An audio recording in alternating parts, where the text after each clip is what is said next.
Lloyd and Javier look on in confusion. The beautiful girl in front of them says her name is Christine and that she's the daughter of Count Cremo. Christine says that she saw the two of them walking through the royal court at the palace yesterday. With a blushing and shy face, she hands Lloyd, who in turn has a blushing and red face, a love letter that she asks him to accept. Surprisingly, she bends down and hands the love letter to Javier, whom she has mistaken for Lloyd. With an extremely disappointed face, Lloyd tells himself that she somewhat expected this and that it is okay from him as things are now. Javier accepts the love letter he received by extending both hands and sighing. He immediately puts the letter in his coat. Lady Christine and the two who accompany her leave in a hurry, surprised that Lloyd, in reality Javier, had accepted their letter. Again, with an extremely disappointed face, Lloyd looks at Javier, who suggests getting down to business with building the statue, when suddenly Lloyd, disappointed, tells Javier, "Don't rush it, idiot. It really annoys me when you pretend nothing happened." Javier doesn't know what Lloyd is talking about. Lloyd explains that Javier took the letter from Christine and put it aside as if nothing had happened. Javier, surprised by Lloyd's face, is even more surprised by the fact that Lloyd has never received a single love letter in his life, which almost makes Lloyd explode with anger. Javier doesn't know what to say and sympathizes with Lloyd, telling him to be strong. A digital notification confirms that Javier really wishes Lloyd all the best, who even starts to cry angrily at the situation he witnessed. That same day, Lloyd works on the designs for the Statue of Liberty with even greater enthusiasm, saying that he is not jealous of Javier in the least, and that this is because he will be rich and will make a lot of money in the future. Suddenly, Lloyd turns around with an extremely angry face and sees Count Cremo behind him, who asks him what happened to his face. Lloyd apologizes and returns to his flattering face, saying that he was just focused on work.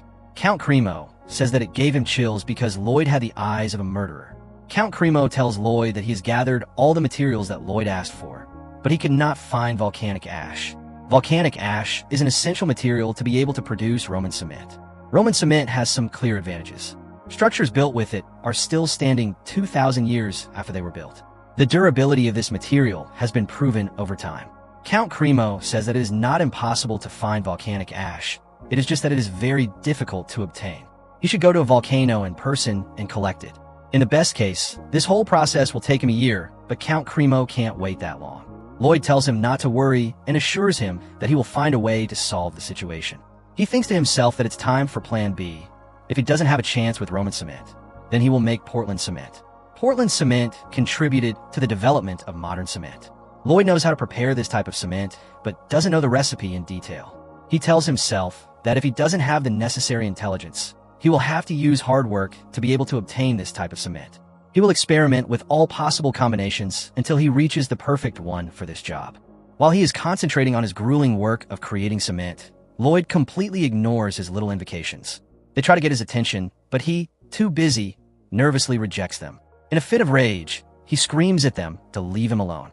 This outburst triggers a painful memory from his previous life as Suho Kim. He remembers his beloved dog, which, being too busy with work and studies, he neglected. When the dog died, Suho was overwhelmed with regret, realizing that he had lost the last member of his family.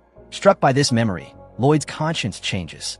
He realizes that he has repeated the same mistake, treating his little creatures as tools, not as living beings.